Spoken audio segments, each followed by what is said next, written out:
श्री कृष्ण जन्मभूमि मंदिर का केस लड़ रहे दिनेश शर्मा फलारी ने बताया कि प्रयागराज हाईकोर्ट में आज श्री कृष्ण जन्मभूमि मंदिर मामले में बहस पूरी हो चुकी है।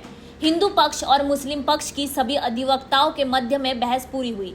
बहस के दौरान लिमिटेशन एक्ट, वक्फ बोर्ड एक्ट और वर्शिप एक्ट 1991 पर बहस चली। मुस्लिम पक्ष ने बार बार उन्हीं बिंदुओं पर बहस जारी रखी जिन बिंदुओं पर वह मथुरा न्यायालय और प्रयागराज हाईकोर्ट में बहस हो चुकी है।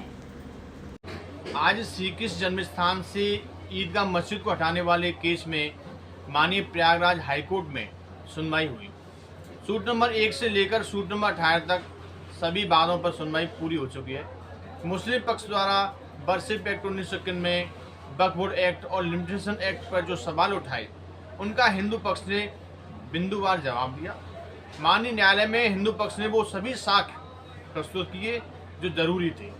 मुस्लिम पक्ष की तरफ से एडवोकेट तस्लीम अहमदी ने बहस की और हिंदू पक्ष की तरफ से एडवोकेट सतवीर सिंह जी ने बहस की।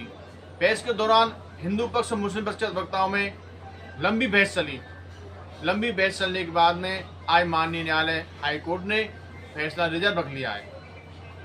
हमने एक संकल्प किया था कि जब तक भगवान श्री कृष्ण मंदिर से औरंगजेब के पाप की निशानी मस्जिद नहीं हट जाएगी तब तक हम अन्न ग्रहण नहीं करेंगे और ना ही अपने पैरों में जूता चप्पल पहनेंगे। तो अब हमें लग रहा है कि हमारा संकल्प पूरा होने जा रहा है। हमें उम्मीद है माननीय न्यायालय से और अपने भगवान श्री कृष्ण से हम ये लड़ाई जरूर जीतेंगे, क्योंकि न्यायालय तथ्यों के आधार पर, सबूतों के आधार पर फैसला करता है और सभी साक्ष्य हिंदू पक्ष की तरफ हैं। मुस्लिम पक्ष के पास तो बिजली का बिल भी नहीं है, पानी का बिल भी नहीं है जिससे वो ये कह सके ये अल्लाह का घर है। अब हमें उम्मीद जगी है माननीय न्यायालय के द्वारा जल्द से जल्द फैसला आएगा और दूध का दूध, पानी का पानी हो जाएगा। हमने बिजली विभाग में शिकायत की थी तो ईदगाह मस्जिद में बिजली चोरी पकड़ी गई।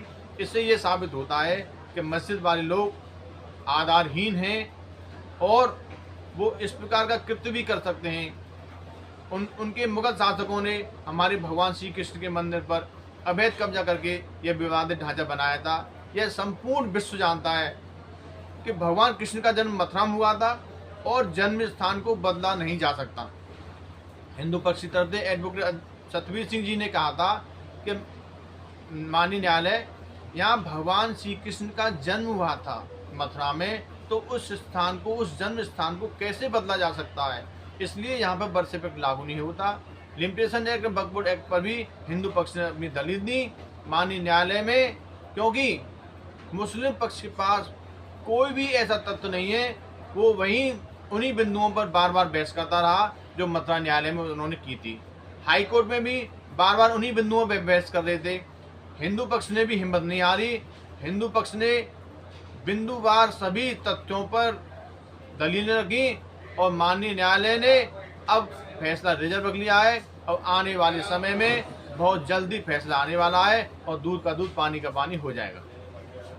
आज श्री कृष्ण जन्मभूमि और शाही ईदगाह विवाद में उच्च न्यायालय इलाहाबाद में जस्टिस मयंक जैन साहब की अदालत में श्री कृष्ण जन्मभूमि के संबंध के जो केस चले उनकी सुनवाई हुई और जिसमें लंबी बहस के बाद शाही ईदगाह पक्ष और सुन्नी वक्फ बोर्ड ने अनावश्यक बहस करने के बाद, आज उनकी बहस खत्म होने के बाद माननीय न्यायालय के द्वारा इसमें पोषणीयता को लेकर के 7 रूल 11 की जो एप्लीकेशन लगाई थी उसको लेकर के ऑर्डर को रिजर्व कर लिया गया है।